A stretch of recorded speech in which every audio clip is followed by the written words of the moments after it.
as he's mentioned, it should resemble a human wrist. And if it doesn't, that's probably poised to be problematic or at least uncomfortable. I think we start with like a Red Bull empty drink can.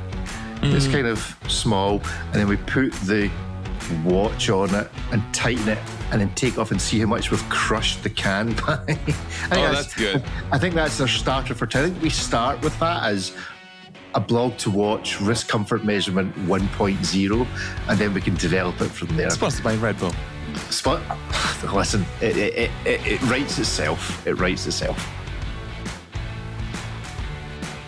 Greetings, fellow listeners, viewers, watchers, however it is you're consuming this particular aBlogtoWatch weekly product this morning. For those that are joining on the live channel, that means they've tuned in at around 8 o'clock on a Tuesday morning. You should feel free to join them, and you can join in with them on the chat.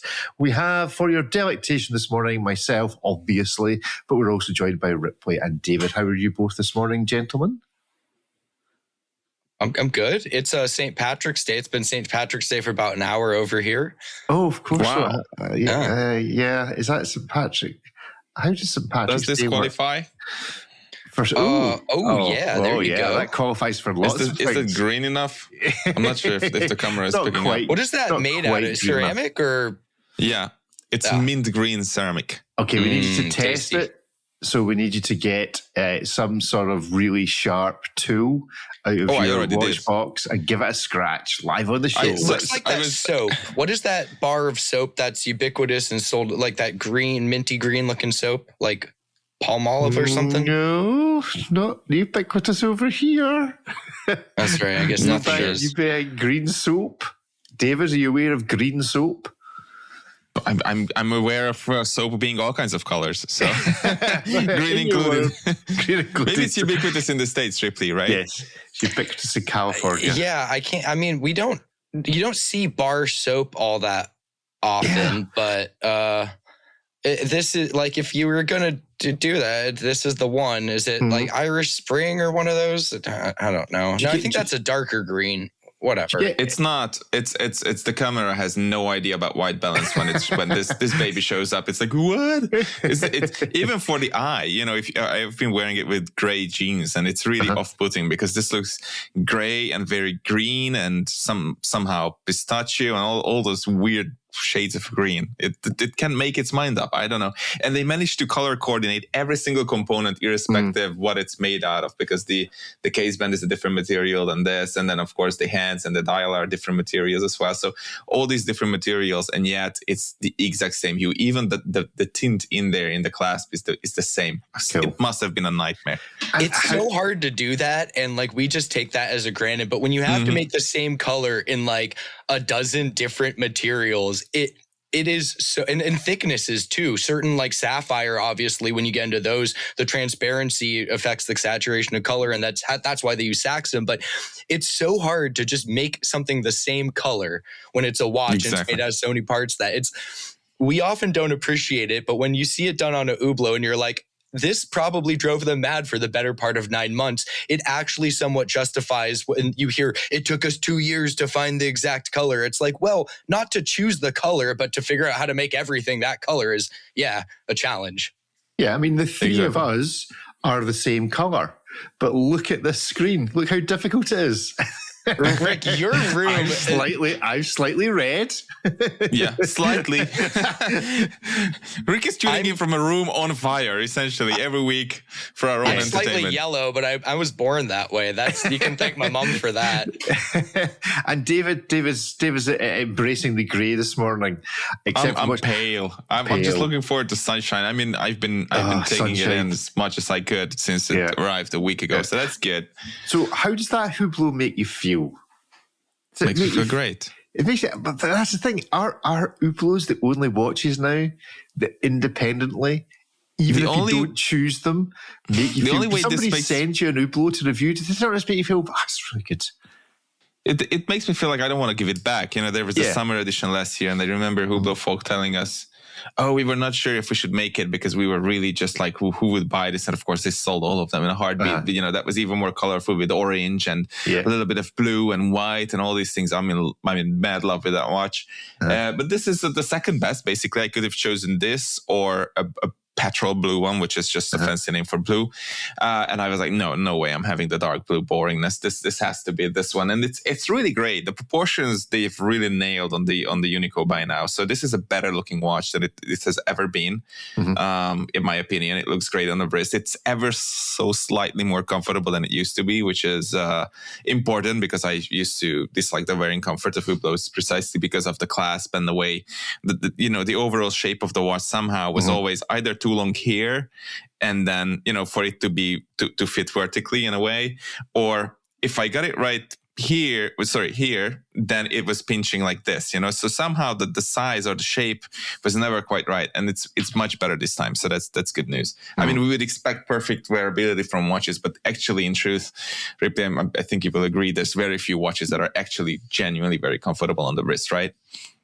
Yeah, it is. I mean, you think comfort would be something that you'd want to nail that down for, same as legibility, and neither of those are strong points for the high-end watchmaking side. It's remarkable how much engineering might go into the movement or the case or the pusher feel or some asinine bezel assembly, and yet you put it on and you're like, this isn't made for humans' wrist. This is made for like some other animal, but this was not meant for any human's arm.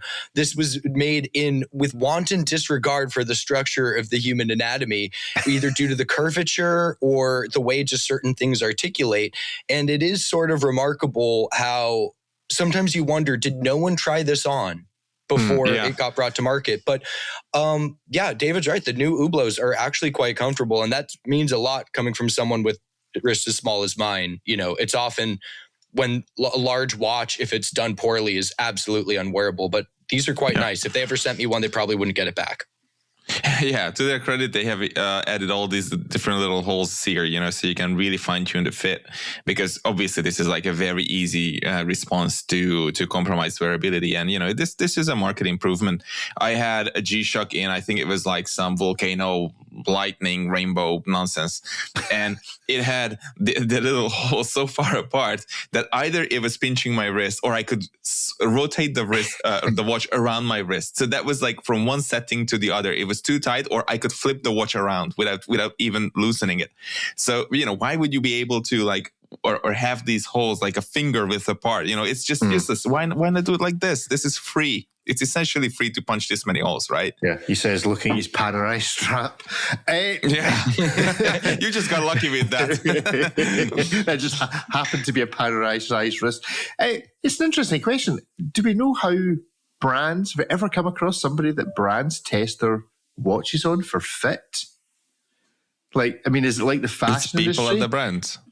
But is it like the fashion industry? They test them all on the same kind of size zero it's model? probably the same like Swiss French executives and like product development guys, along with some just uber burly brand ambassadors. And, there you get a thumbs up from these two polar demographics. They're probably like, it's fine. It looks great. What determines the fit and comfort of Swiss watches is primarily the stubbornness of the clasp suppliers. That's basically 90% of wearing comfort. You're not. No. You're not improving it. No.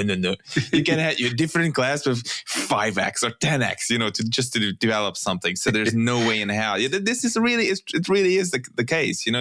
It's shocking how many watches still have clasp from 1995, and of course it was very, very fancy at the time. Ooh, double folding and this and that, but it's still crap, most of the time. So, like here, for example, I don't understand why it has those two little rivets in there. This doesn't make any sense to me why it's not ground down into just, to make it perfectly flush, because you can feel it. You can the time, you can feel this is scratching your wrist. It just reminds you it's there. You've taken the Hublot Kool-Aid to remind you it's there. I would be really interested to hear from someone at a brand who is like the go-to, the person that's been in the office for years. That's always the person they go to try the watches on for. Does it fit you? Yeah, it'll fit everybody else. Or whether there is any science whatsoever behind it. Do they have like model wrists made out of plastic that they try them on, and pressure gauges to see if there's anywhere that they touch, like you would in the car industry. Very few brands are concerned. There's no way that's happening. You go to like the footwear developers. New Balance has like this omnidirectional treadmill with all of the cameras in the world so it can figure out how you're weight shifting. That does not exist in the watch industry in any respect. They're busy figuring out how to put 1,000 years of wear on a bracelet in 30 minutes to make sure that these pins are secure. But when it comes to comfort and ergonomics, that machine does not exist. Maybe that needs to be the aBlogtoWatch scale. Maybe we should come up, like Kosk and all we need to come up with the official way of measuring whether a watch is comfortable or not for the average wrist. Absolutely. I think one of the first grinding gears was about wearing comfort or lack thereof, how hideously uncomfortable most watches are to wear through an extended period. And it's not about wrist size or whatever. It's just, I recommend this to people whenever you're checking a watch out to just set the size either on the strap or preferably on the bracelet, and just hold the watch up like this. And if it resembles the shape of your wrist, then that's great. And there's a bunch of watches that look like this when you do up the clasp. And I mean, you would have to wear it like this on the wrist, right, for it to fit, because your wrist is, of course, has the cross section of an oval. So this is basically roughly right. But when it's like this, and there are so many stiff leather straps and stuff, when you do them up here, then it just takes this shape. And then your wrist is fighting against this like all the time. And basically that's what creates this pinching effect. 30 years later or 100 years later, if you like, it's still not been resolved. I mean, in the 50s, 40s, 30s, whatever, people used to wear these like wafer thin little leather straps, and they're super comfy because they're flexible. You put them on. This is why watches used to be small and flexible, supple leather straps. And now we have these contraptions that just, pinch you left and right. Just bring back the elasticated. And with legibility, you can even say that like, well, I'm not wearing it to tell the time. I'm wearing it to like flex and look cool or whatever. But comfort, I don't care how rich you are. You want to be comfortable. Like even if you're flexing and are never going to look at your watch for functional purposes, you don't want to be uncomfortable. So it is a little bit baffling that there's not more of an emphasis placed on this. Ask any woman or indeed any man that wears high heels. They'll probably tell you that comfort does not trump fashion. And I'm not saying that's in my experience. I'm just saying that's my observation of the world, is that high heels are maybe designed for fashion and not necessarily for comfort. Well, if like the atypical bracelet, that strap configuration that David just described, looked better, all right, I'll deal with that discomfort, but it looks poor, it looks ill-fitting, it's not comfortable. That's when, as he's mentioned, it should resemble a human wrist. And if it doesn't, that's probably poised to be problematic or at least uncomfortable. I think we start with like a Red Bull empty drink can. It's kind of small, and then we put the watch on it and tighten it, and then take off and see how much we've crushed the can by. That's good. I think that's our starter for today. I think we start with that as aBlogtoWatch wrist comfort measurement 1.0, and then we can develop it from there. Sponsored by Red Bull. Listen, it writes itself. It writes itself. Right. Let's discuss what else has been going on in the watch world this week. Anything other than watches themselves in the news that has taken your attention? We've had the return of Formula One. Last year it was won by Richard Mille. This year it looks like IWC are possibly going to take it by storm. Going to be far ahead on this one. Yeah, and so much so that I see Total Wolf was even wearing 2 IWCs. The Chris Granger must be paying him more money or giving him shares or something. When you have that many watches, there's several different Mercedes Petronas ones. He has several different Toto Wolff editions, including like a piece unique that was never offered to the public. Now his driver's got 2 himself. At this point, obligatory 2 watch minimum for him. It would be a shame if he only wore 1. He should come in like Lewis did when they tried the jewelry ban with like 3 or 4 in all of them, or just chain all of them together on that smart lip bracelet I talked about last week and just come into the paddock like that. Is it just me, or has Chris Granger not been as visible as he normally is? He normally his pops cameo up in the time. F1 movie, so maybe maybe that's just he's had his 15 minutes of fame this year. apparently, the word is that certain. I'm not saying this is what happened at IWC, but apparently some watch brand CEOs were told to just cool it off a little bit. Oh, right. Okay. I would have. Yeah. I mean, is that not completely the opposite of what they need to do? Do they not need to be more visible, personality-wise? So. I think it depends on the person. There's been some CEOs that I think less visibility, FHB, probably would have benefited. But I think people like to see the folks at the helm of the companies. Yeah, I think a little bit. But when they, at a certain point, these brands become, might feel like they've become, too attached to the CEO. CEO's role goes way past being the face of the brand. This is why they hire faces of the brand. This is whom you can change or you can, we have as long as you want, and then whatever. But for a CEO, there's so many other considerations. Of course, one could argue that it certainly helps to secure your position if you become, basically the face of the brand in one way, and people try and not try, but people begin to attach good decisions and certain things with the brand with the CEO. So this is sort of a safety game as well, I guess. Interesting to see how that plays out in Watch and Wonders. I think we all know who the CEOs are, who are the most visible amongst the brands that effectively don't have their name on them, and Chris Granger would be one of them for sure. So it'll be interesting to see how that plays out. You've obviously got new appointments at the likes of TAG with a new CEO. We've also had the Oscars. Anything Oscar worthy? Media alert. Media. I'm so alerted. I was so alerted last night and this morning. Like 20 emails. Yeah, my inbox was very alerted. Who had the best media alert? Does anybody? Nobody. All of them ended up in the trash. It's like when you go through the perfume section at the mall, and you're like, "What did you smell?" And you're like, "I don't even know everything." It was an assault. It was a full-on sensory assault. Everyone wore all the watches they were told to wear by the brands who pay them. That was the gist of it. And wow, there was a lot. Maybe a couple leaks and unreleased models that were teased on someone's wrist. But that's not what the brands are going to communicate. So, yeah. No, I thought, David, you might appreciate this one. This is from Watch Pro. I don't know who Hudson Williams is because I don't go and watch any films. But dude, someone just told me I looked like this guy. I have no point of reference for who this man is. So don't. Thank you, David. I appreciate that. Take your hat off, though, Ripley, and let's just do that wee curly bit. Now, okay, no, put your hat back on. Yeah, that's not going to work. That's not going to work. It's hilarious. We've been waiting for someone to wear the Serpenti. But the men's version. Yes. Which doesn't yet exist. Nice try, though. No, nice try. Good effort. I think that was about the best effort. I thought is that the actual watch he's wearing, or is he wearing that one that doesn't wrap around? He's probably just not wearing it right. Yeah, I think he has a larger wrist than I think it's just clinging to life.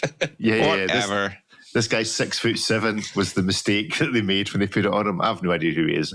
I assume somebody out there knows who Hudson Williams is. Moving swiftly on. I assume his mother knows who he is. But there we go. Good. So I thought the watch chat in the Oscars was rather disappointing, but maybe I just wasn't paying enough attention. Has it ever been not disappointing? Was there ever a year when it was like, oh my God, look at that watch, Warden? My mom texted me this morning to say that she saw a lot of Rolex ads. Unprompted on anything. I just get a text from my mom saying she saw a lot of Rolex ads while watching the Oscars last night. Like, good, that's their job. They are paying handsomely to support the Academy Awards. I'd be shocked if they didn't. If I have to hear one more thing about Timothée Chalamet wearing Urban Jurgensen, oh my God. It's weird, but there you go. Good to him. Do you think he knows? Does he have a stake in this brand or something? I feel like everybody does. Urban Jurgensen, the watch that has won by proportion the highest amount of GPHG awards for not doing anything. It's really is the most ridiculous, most transparent indication of how ludicrously rigged the GPHG is. When you have Urban Jurgensen and all of their watches in some category for some reason, where all the other independents are basically just struggling or can't even be asked to go in there. Anyway, yeah. Do you think they're just hoping that he'll turn up to one of these things, that they'll get Timothée Chalamet to do the presentation at the GPHG Awards? They're just hoping that the watch that has looked exactly the same for 15,000 years, but the brand has had multiple different owners and won a number of GPHG awards. What a joke! I mean, if he isn't, financially vested in this company, the only way to explain this is that he has no idea how to operate the clasp, and it's just been stuck on him for like the last 6 months. There's no way. Where's my butler? Get Chives to help him out. Like, there's no other way to explain this. With all of the money and fame and access and stylists that he has, this has to be. There's some financial involvement here.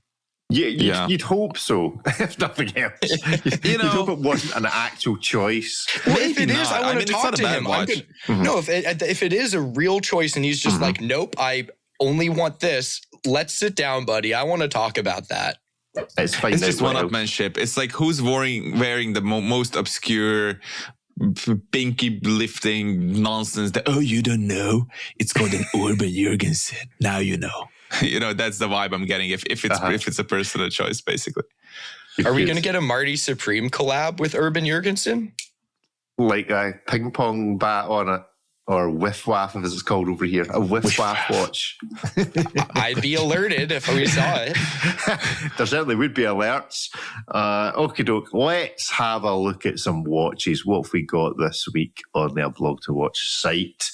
We have something from Ripley. Talk us through this. The hands-on debut from reality to idea with Casio G-Shock X Joshua Vides. This sounds like a collaboration. The DW560GV-7 watch. Talk to us about this. So this is functionally, this is a 5600 G-Shock that we all know and love. DW5600, no solar, no Bluetooth. The cool part, the only functional thing that'd be different is that when you press the backlight, a traffic cone pops up in the back, like a hidden traffic cone thing that illuminates, which is cool. That's like the artist symbol. I think the thing about VLC media player. Yeah, I went to the event, the launch event. It was in LA on Friday, and the thing about the takeaway from this one for the watch enthusiast community is we've seen now over the last few years several different watches that sort of do this cartoon style of making a real life object look like it was taken out of a comic strip. But this is the artist who basically kind of put that on a map in a big way back in 2017. I first learned about his work when I saw a pair of Nikes that he had done. And in the years since then, he's collaborated with everyone from like big apparel brands like Fendi, Under Armour, Nike, to like sports empires like the NBA, LA Dodgers to do stuff. And so the reason why this look is popular and we see it around is because of this guy. So while this isn't the first watch that has done this, D1 Milano, even Casio's own manga series kind of gets at this concept. I think these do it quite well, and it makes sense as this is the guy who pioneered the style. But now he has a collaboration with G-Shock, so you get a 5600 and a 6900. 69's black, 56 is white. The 5600 kind of focuses more on the shading elements of this style, while the black 6900 shows more about like the lights and reflections over the high points on it. But these are just cool. I think if you were going to own any sketch watch, get the one from the guy who, kind of godfather of this style in the modern era. But they're really fun. This is they're $180 a piece. They're limited editions, obviously, since it's a collab. I think right now you can only buy them on his website, although they're going to be loaded to the Casio global e-commerce site later this week. I have always quite liked, the D1 Milano's made it, I think, quite famous in the watch world for those that are on Instagram. I think the algorithm probably pushes you towards the kind of watches that they do rather than this. But this is quite an interesting setup. So this is his own website. with the DW 6900 and the 5600. I think it works better in the 5600, to be fair. The white, I think, is better than the black. It is, and that's his style. Like, he often will do cars or really large scale things where you're not even sure if the room you're looking at is like painted or real life objects. But the typical, it's always monochromatic, all of his art, but the typical one you see is white with black, like really in the sketch format. But obviously they did kind of the two expressions of this style. So what else is all right? So there's his car work and etc. What else does he sell? He's selling. No, he's just selling. Just selling the watches. David, would you take one of these for $180? No. I No, didn't really see the artistic merit, to be honest. It really is giving me the vibes of it. Just buy a white one, a Sharpie, and when you're bored at school, this is what you would Color do in. essentially. Just color over your white G-Shock. It's certainly, it looks cool, but it already is a great design that this already exists. It's just you applying a Sharpie over it is so 2020s, I should say. I wouldn't specify further than that.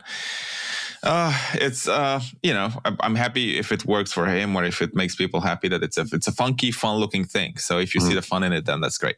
if it makes you happy, then go for it. Ripley, the Girard Perregaux automatic minute repeater flying bridges celebrates the brand's chiming watch legacy. Does it? It does, or at least they would like to position it that way. But I think it does. GP likes minute repeaters. It's been a constant thing they've been kind of doing. This watch is basically like the super version of the Flying Bridges Tourbillon. They essentially just added a minute repeater, and it is all the more impressive. It's also quite large. I believe this is like 46 millimeters, which is hefty. Obviously, so the plates and bridges of the movement are titanium for resonance purposes. Massive domed crystals on both the front and back for resonance purposes. They've done some engineering with the slider, so you still get 30 meters of water resistance. Historically, minute repeaters do not do well when it comes to seal themselves against moisture. But it's a very open watch in terms of being a minute repeater. This sort of celebrates three elements of GP's watchmaking history. Obviously, the three flying bridges. In this instance, you get two on the front side and one on the back. Those are crafted from gold. The rest is titanium.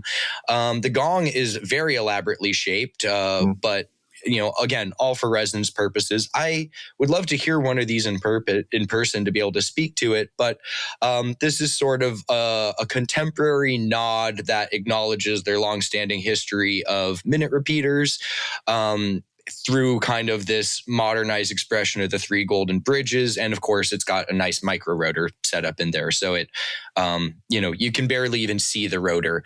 Now, each one of these watches is fully, the whole movement is finished and assembled by the same watchmaker, because it takes like 400 and something hours to do that. And because of that, there's a little plate hidden within the movement that's engraved with the watchmaker's initials. So if your watch doesn't work, I guess you'll know who to blame. But they're very much doing kind of like a hand-done bespoke thing, considering that the same man does all of the finishing and the assembly of this multi-hundred component part. Yeah, well, I mean, I'm looking at the press photos, and it was all a guy featured in it, the same guy. So maybe it's him. I don't know. Yeah. $590,000. Yes, they're going to make no more than 8 a year, although it's not a limited edition. And I guess 8 is probably... Who are they kidding? Who are they kidding? All eight of you who can afford one, you'll be able to get your hands on them, I guess. I mean, when a brand like GP says it's a limited edition, or it's not limited, we're only going to make 8, how many do you think they actually make of these? No, it's no more than 8. No more than 8, right. So I think thereabouts. Yeah, the one or maybe two watchmakers that they have, these master watchmakers who are capable of doing this, probably going to start one. It's 440 some odd hours to do this. So we'll see how far they get that year, and rinse and repeat. The actuarial tables say that, by the time you're skillful enough to do this, the actuarial tables are working against you for every hour that you work. You're that much closer to no longer working. just like the watch, probably. So we're saying one guy assembles it. Is he likely to be the only guy that can fix it if it breaks? Probably finishes it and assembles it. So there's quite a lot of hand-done anglage here and beveling. I guess that's all done by the same person who then has to assemble this thing once they're done. Now, it's probably because of that, there's going to be a level of execution and pride in this that the guy's putting his initials on it. If it's wrong, we will know, and everyone's going to know who it is. So I imagine there's probably on your family. Yeah, an immense amount of care that goes into these. Hence why it takes the one person 440 some odd hours for those steps. Yeah, I think the actuarial tables will be working against me waiting for this watch to be made and produced by the sounds of it if it takes that long, because one guy is doing it. Is it a nice watch? Is it nice? Does it actually look good, or does it just look? I think it's epic. I'm not convinced. It looks I like it. Looks a bit like a Transformer's face. It does. This is kind of like what I want to see from Roger Dubuis. Like this is like almost a tasteful, dressy Roger Dubuis. It's crazy. It's bonkers. It's pretty epic. It's 46 millimeters. Like, dude, this is not meant. There's like no bezel on this thing. This is going to wear massive, but it's pretty cool. You know, like I'd be happy to have one. I don't know if it's $500,000 plus in that territory, but I'd love to see one of these in person. It seems only appropriate, therefore, to compare and contrast with David's review of an actual Roger Dubuis. Roger Dubuis Excalibur Grand Complication by Retrograde watch. What's the price on this? I can't remember. So let's scroll down the article and hope that you put it at the bottom of the page. Otherwise, we're all going to be living in a world of disappointment. Look how much gold is in this thing. This case is ridiculous. Okay, so I'll take this one. It's comparable. So this is $691,000. This is all from Peter. What's an extra 100,000? It's probably exactly between friends. Rounding error. Yeah, I mean, which first of all, which brand is more likely to give? If you go into the brand shop and you say, well, it's between your £590,000 Girard Perregaux and your $690,000. There's $100,000 difference. $691,000 Roger Dubuis. Which store's giving you the discount so that they make the sale? None of them. Roger, if you can match, this is not the stuff that people ask a discount on. It's people going there. You know, I've been to the room at GP where they make those watches, and it's several times over the course of the last decade, and there's always actually it's been expanded. There's more and more people working in it. It's a busy place, and you know, everywhere you look, it's hysterical because you see, I don't want to say how many, but at least half a dozen watchmakers, maybe more, working on the most ludicrous high-end stuff that you can imagine. And you know, when you look at GP, and they can ask themselves, like, do we sell 50 Laureatos or just one of these? You know, which one is a better investment in terms of what we do as a company? Of course, you're going to hire 6 or 8, you know, and train, of course, and invest into the master watchmakers who do these crazy things. And at $500,000, you know, that watch is nowhere near the most expensive stuff or 690,000 for Roger Dubuis, nowhere near the most expensive stuff that these companies make. You know, they thrive on the unique pieces that are built on top of these. So that what they do is they launch this, they say it's 8 pieces, but oh, sir, you want full diamond case or a sapphire case or whatever else? Sure, here you go. And then they will make a unique piece on top of that. So they might make 8 of those or maybe 5 of those, but 3 unique pieces for $1 million or $2 million or 1.5 or whatever, you know, and these crazy prices. And this is where the real financial support is given to these brands, not from selling the run-of-the-mill stuff. You know, at this scale where Roger Dubuis and even Girard Perregaux operates, this is where the real business is, really. I mean, and usually these two watches are probably two of the most able to compare watches to each other. It's hilarious. How did this happen? That we've had for a while. We're comparing a $691,000 watch with a $590,000 watch, and they're both in the same wheelhouse, kind of similar, kind of vibey. So which you won? What are you spending your half million on? It's $100K for the Roger Dubuis-ness, for probably another 2 pounds of gold and the perpetual calendar that you can't read.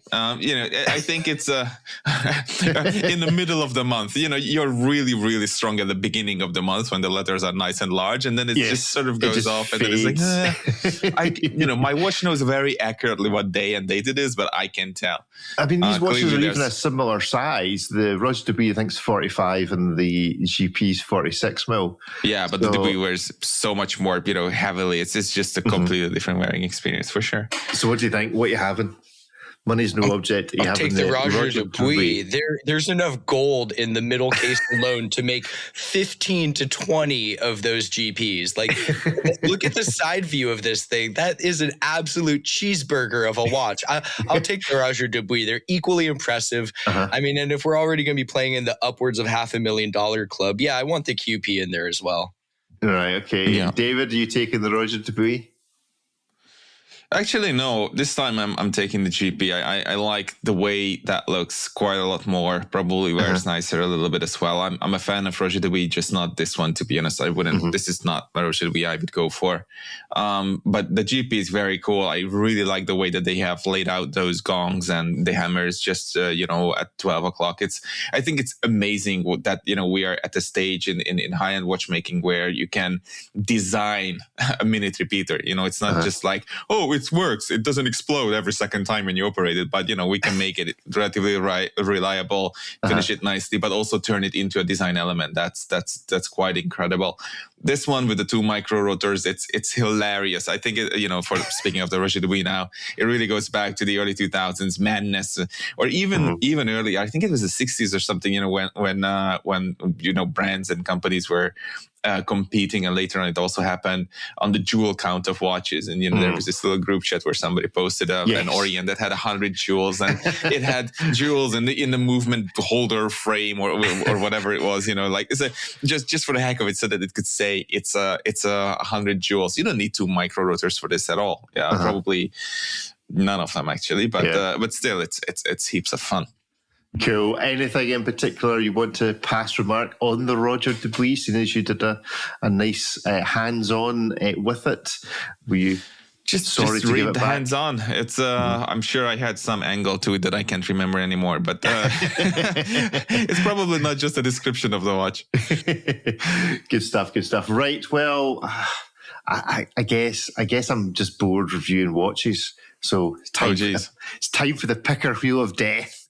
Let's kill some brands. Now, somebody came up with a really good second set of rules.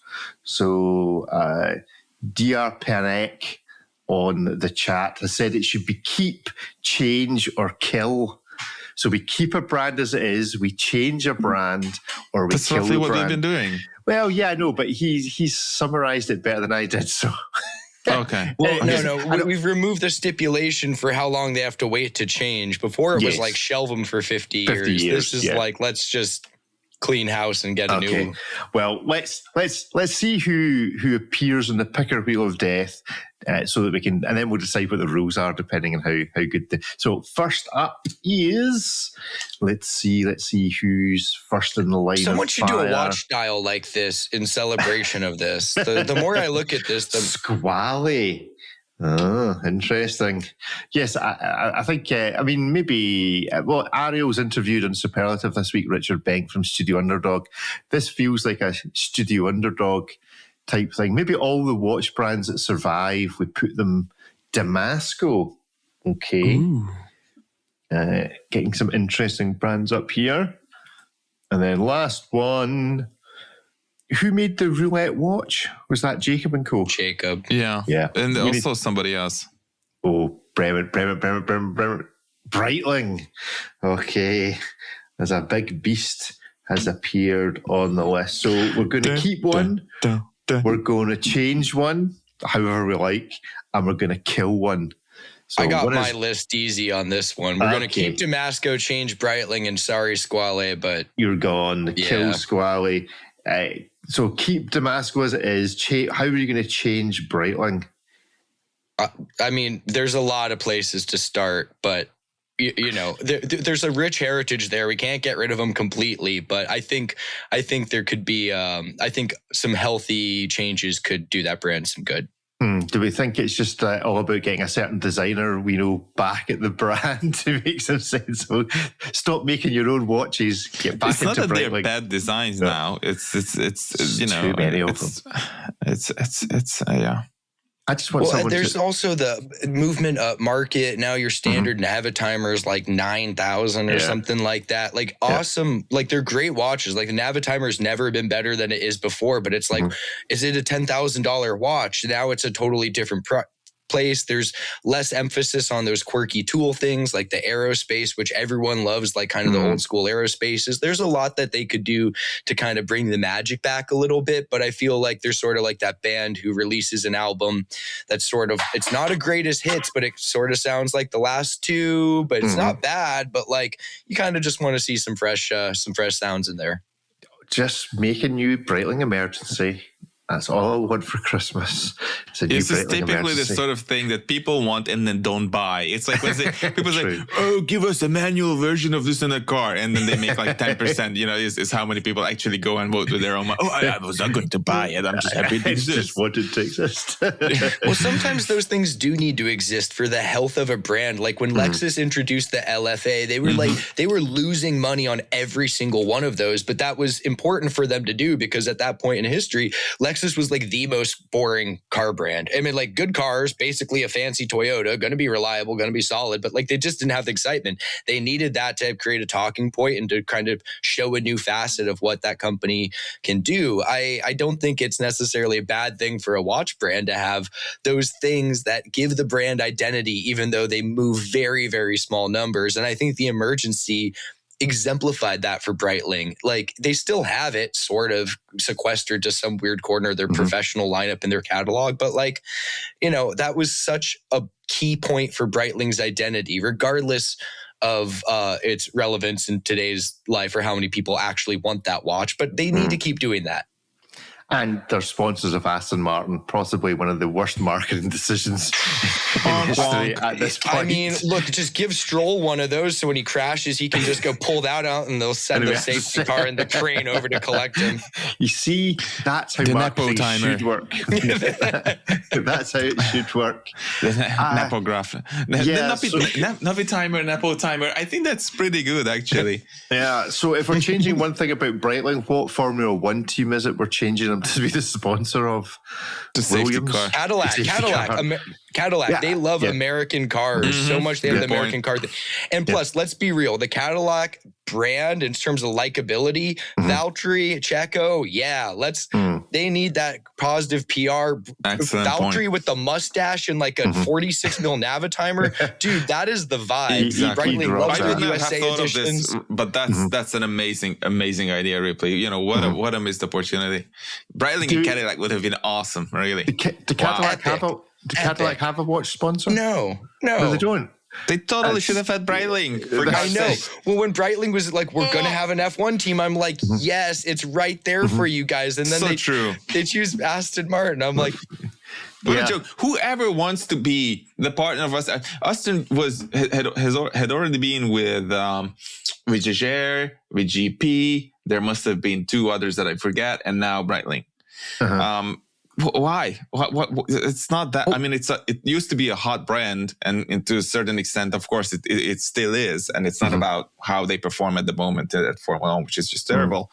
But yeah, Cadillac would have been awesome. Just from a likability standpoint, the Escalade with an emergency on. You know, that's life. You know, like let's roll. Yeah, exactly. Just from a likability standpoint. Like, you know, the drivers inadvertently become the ambassadors. And like, I'm sorry, I don't know if, you know, we love Fernando for, you know, posterity purposes. He's been on the grid. He's old enough to be like everyone's father except Lewis, basically. Like, he's you know, older he's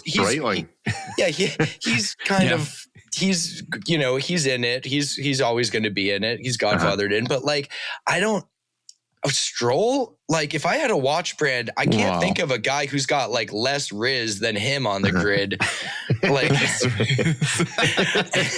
so true. It's like chewing a pillow at all times when he speaks. It's really not.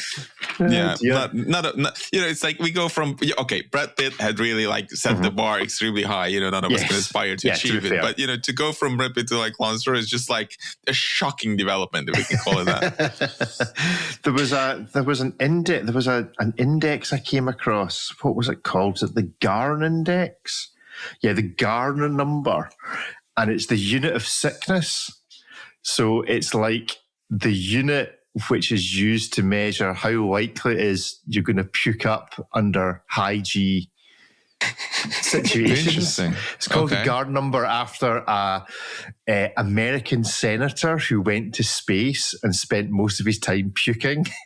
So I think we give a Garner number now to brands in terms of their relationship. Once you're done with the Wheel of Death, Once we're done with the Wheel of Death, we'll move on to the Garner number. I'm looking at the Breitling website here, and I'm thinking, which of these we want to change Breitling, but that perhaps we should actually kill some of the ranges at the same time. 1, 2, 3, 4, 5, 6, 7, 8, 9, 10 different collections of watches. Which of these just needs to go away now? I mean, why okay, so the Lady Premier and the Premier, I'm going to consider that the same thing. Okay. What is this? Classic AV, that can go. AV disappear. Top Time, way too expensive for what they are now. Not bad watches, but that collection struggles to find its identity. It used to be the youthful, affordable Breitling. You might as well just buy a Navitimer or a Chronomat. So that can go.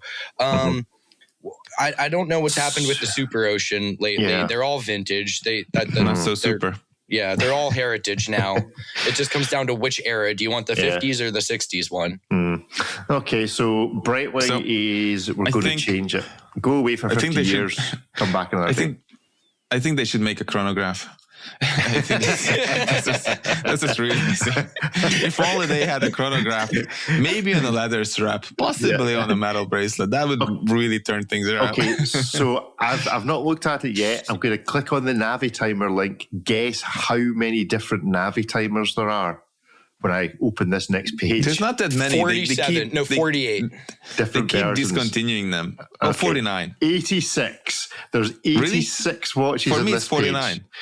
86. It says there's 86 different varieties. Now, some of them there's 5 pages of them. How do you have so many more Navitimers than I do? I only have 49. Was that right? Okay, I feel cheated. Well, no, let me check. I'm in America. They love their USA editions. Maybe I'm on the US website. Okay. Well, I'm on it. So as Europeans. Maybe they just know Rick has a large wrist, and so they just... Maybe they just know I've bought an Navitimer in the past. Maybe that's what it is. If I go to the Hungarian website, it's only 45. So here behind the iron curtain, we only get 45 of them. Okay, so I'm blessed in Scotland with 86 choices. That's wild. Of Navitimer. They're dumping all the unsold inventory in Scotland. It turns out one country was selected for this punishment, and it was us. So there you go. Look 86. At all of those mother of pearl, time only Navitimer. Those 32. Words just are a recipe for things no one wants. Mother of pearl, time only Navitimer. That is no wonder why those things are all on your side. I wonder if I can find those on ours. Time only Navitimer. That should not have happened. That's like an Aston Martin without wheels on. You know, it's just like... Well, that is also very Breitling. You know, that is the Aston Martin that they're currently supporting is the one without the wheels on. There we go. Right. So we're changing Breitling. We're keeping Damasco. Let's just have a quick look at what a Damasco looks like. For those not familiar, you can always check out the YouTube channel for the images. It's basically Zin, but you don't have to buy from Watch Buys if you're in the States. That's quite a positioning for a brand. You know, that's hilarious. It's basically Zin, but you can buy it elsewhere. Damasco. Oh, that's spicy. They're nice. Like 6,000 euros. That's quite expensive. They're what have they done with that? Is it one of their like in-house things? I don't know, but if they could please stop with all the cookies and pop-ups on their website, you have to click the save button, not the X. I can log in or sign up. I'm sure these are nicely done, but it's still pricey. They started doing their own in-house movements a few years back, which are basically like 2824, where they fixed everything that was problematic on the 2824. But cool. It can still use parts, best fit for like mainsprings and stuff like that. But they also do a lot technically. I reviewed the Aonic Automat, which is like a cone-shaped looking watch, and that whole watch is engineered by Damasco. So it's designed by this German brand, but then manufactured by this other German brand. So they do a lot of interesting stuff. If anything, I want to give them more funding and better distribution and a new web designer, and just see what they could do with that. The website is weird. Okay, so you've got this. Click on only technically required. Click on save. Not that. No, I want you to see this bit of the website. So this is the metalworking division, and it pops up. But you have to click on save or only technically required. I want you to say this word in your best German. Metalbearbeitung. Dienstleister für verschiedenste Industriezweige. Brilliant. Probably not at all how you pronounce any of those words, but it was fun. More German. Let's look at Fertigung. Why is it every time when we were, like driving around in Germany with Ariel, when it says asphalt or Ausfahrt, basically, we just have to read it out loud on the highway, which happens pretty often, but it has not stopped being funny. So we're keeping Damasco just as, and we're killing Squally. I haven't looked at the Squally website for quite some time, but let's have a wee look at it just now. Drivers, okay, what's it? Nothing. What? Subscribed? No, thank you. Was that an octopus holding a watch? I'm not quite sure what's going on here. I mean, maybe they're designing these watches for tentacles, not for human wrists, just to go full circle on our conversation. Yeah, the Sea Shepherd. I mean, they got themselves a bit of a bad reputation, perhaps because of some of YouTubers they were intrinsically linked with back in the day. Is there anything really wrong with the Squally? I think they're quite nice for what you're paying for them. I missed all the drama, the Squally drama. Squally drama. I mean, is that 1,700 quid? That's asking a bit now. I don't remember Squally's being quite generic sort of to price. My eyes. Yeah, the case and the bracelet. Maybe I'm missing something, but that looks. Why have they done a split color bezel as well? Because I like that. I think that looks funky. I think it looks cool. I just wonder if they've explained it. Anyway, they're not going to be doing it anymore because we have officially killed them off. So there you go. Grand. Right. One more thing. Let's have a look before we call it time on our show today. Oh, what else have we got? We have got, well, I suppose seeing as he's not here, we should maybe just touch on Ariel's little article about, according to Ariel, how important is a watch brand CEO or leader. A little bit at the beginning of the show. We've kicked Ariel off this show, so it shows that he's not in the slightest bit important to it, obviously. How important is it? Has it changed how important it is? Is it getting less important? What a tragic-looking cubitus. I can't go into this discussion looking at that watch. I was just about to say that. I was like, every time I see this thing, it just looks lonely. Somebody tried to explain to me, I was on a trip last week. Oh, it's actually not that bad. I'm like, it's awful. And the way it was presented was even worse. How can you make it? I find it hilarious that people are like, well, I have matured to understand the cubitus. It's junk, basically. It's a Nautilus with a square on it still. Yeah. From a design genius. What are you talking about? So matured to understand the cubitus, does that mean had a very real conversation with your AD who said, look, you need to buy one of these to get allocated that Aquanaut? Or just have a botched eye operation. Is Jean-Claude Biver the source of all the problems with watch brand CEOs today? Because that's who, rightly or wrongly, and to the extent to which it's myth or fact, everyone from the watch community compares the relationship with. They go, he's not as good as Jean-Claude was, or he's not the character he was, or he's not the ideas man, or the creative, or whatever it may be. Are we comparing brand CEOs too much with what we see from other brand CEOs, whether it be tech bros or high finance types that are well known? Is there a problem, or actually does it not matter at all? I don't think watch brand CEOs from the last couple of years, or number of years, I should say, really wanted to imitate Be Fair. I don't think that, anybody woke up one morning and said, I'll be like the next Be Fair, or I will act like he did. It's impossible for one. And for two, you will probably look stupid doing it. So it's because only he could pull all that energy and all that nonsense stuff, and somehow he made it work. For others, I think it's not that, no. But yeah, maybe I'm not even sure if he's the one who put the watch brand CEO role on on such a display. It also happened not just because of Be Fair, but it happened because of social media.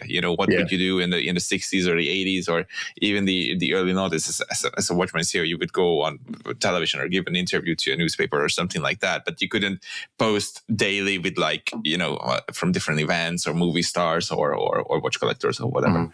I mean, is it that it's the smaller brands, the Orysseys? I mean, Ariel references an article he wrote some time ago, and if you actually look at who was on it, it was like the guys from Bremen who are now gone, from lots of other places who are now away.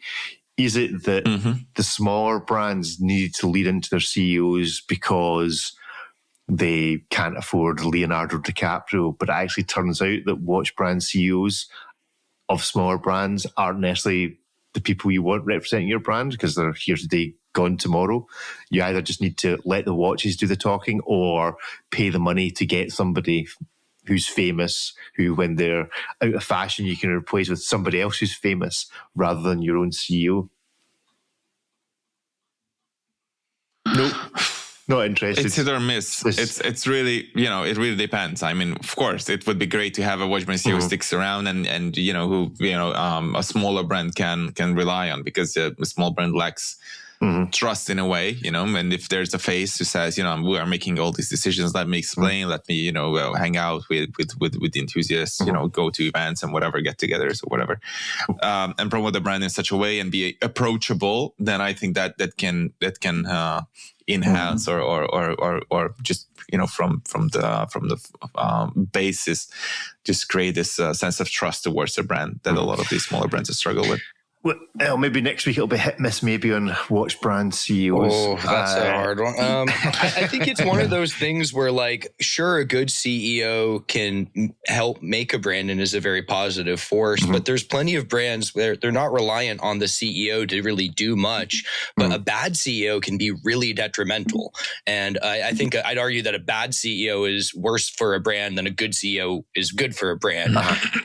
But it's also that brands don't generally let you speak to the guys you really want to speak to, which are either their watchmakers or their designers. Now, take Bulgari and obviously Sylvan, who was at Breitling. Those are two guys who there's lots of conversation with. You don't need to engage with the CEO, so you're not asking CEO-type questions that might be awkward for them to answer. You're asking design questions, which is actually what the watch media really want to know. But Rolex aren't going to let you speak to anybody involved in the design process. Neither are Tag Heuer, rarely, big brands. They just don't let you speak to these people. Do they actually just need to be a bit more open about who's really doing the work behind the scenes in the design and the manufacture? And that solved the problem. You don't need to speak to the CEO, because actually the CEOs aren't that interesting, because generally speaking, they're not the guys designing or building or in with the bricks with the watches. What do you mean? Terry Stern is solely responsible for the Q&As. I'd forgotten all about that. Yeah. He totally designed that 100% himself. He did all of it. I'll write off to them this afternoon and see if Thierry wants to come on the show for an interview. Good-o. Right. Well, that's us approaching the end of our show this week. One final bit of business, and I've never done this before, but, I control the microphone, so I'm going to do it. We don't normally ask for money, and we're not really asking for money this time. But my wife, who some of you know, is running the London Marathon. So I'm going to stick in the show notes today. If you're interested in sponsoring for brain tumor research, because that means something to you or involvement in your life, then you can sponsor my wife running the London Marathon. So go check out the show notes for that and for all the other chat. Well, I'm not sure that we'll do. You can maybe suggest, I don't think she'll wear a watch. I don't think if somebody wants to suggest a London Marathon, what do you mean running she's watch, not going to wear a watch? well, she'll probably end up wearing an Apple Watch. But I think maybe she's got two wrists. Rick, she's fix got two this. wrists. Yes, fix so this. Go. Maybe I tell you what. To the person, put a platinum cubitus on her. You know, just yeah. So if somebody wants to, if there's a watch brand out there wants to sponsor, then she'll wear the watch. Or What I'll about wear a the local- watch clapping. Well, I'm thinking you could do either Scotland or London, something true. So do you think Bremen, after all of the abuse I give them, are going to maybe You don't want to have her wear a Would you Bremont. want that? No. Yeah, maybe. We want your money for brain tumor research, but we won't do that. To paraphrase a Meatloaf song, we'll do anything for sponsorship, but we won't do that. I mean, who else is in Bamford? Who else is in London? Studio Underdog. Bamford could be fun. Bamford might be fun. So if somebody wants to sponsor my wife to wear a watch round, she'll hate it if somebody actually then does this and makes her wear a watch. We'll just need to use AI to artificially generate it. Or watch or like a U-boat answer the call. It's like, we have your 65mm Chimera. No, it's Casio with the solid gold G-Shock. We have this 2 kilo watch we'd really like you to wear around the streets of London. So anyway, that chat will be in the show notes. Feel free to hit us up in the comment section or email podcast@aBlogtoWatch.com for that or anything else you care to say to us in the coming week. Thank you all very much for joining us, and we will speak to you again in a week or so's time. Cheerio. Cheers. Bye.